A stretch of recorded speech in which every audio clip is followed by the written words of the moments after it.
Halmashauri ya wilaya ya Mbarali ni miongoni mwa halmashauri 33 ambazo kimsingi zina changamoto ya masuala ya wanyamapori na uvamizi wa wanyamapori. Kimsingi nitoe shukrani za kipekee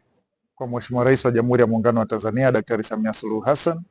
na Mheshimiwa Waziri wa Maliasili na Utalii Daktari Ashatu Kijaji kwa kuona kuna umuhimu sasa wa kutoa rasilimali, na kimsingi zimetolewa takriban pikipiki 22 kwa halmashauri zote, na halmashauri ya wilaya ya Mbarali imepokea pikipiki 3, ambapo pikipiki moja kwa mujibu wa maelekezo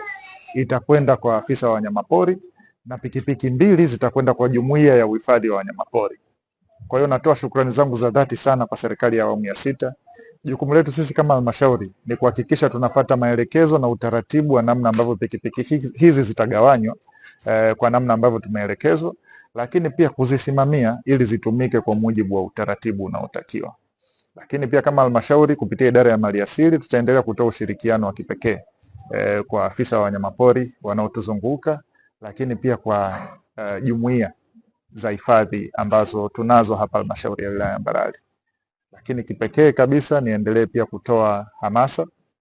kwa wananchi wa wilaya ya Mbarali kuendelea kuzithamini hifadhi zetu na wanyama wetu na kuondokana na vitendo vyote vya ujangili au uhifadhi au uvamizi wa hifadhi hizo na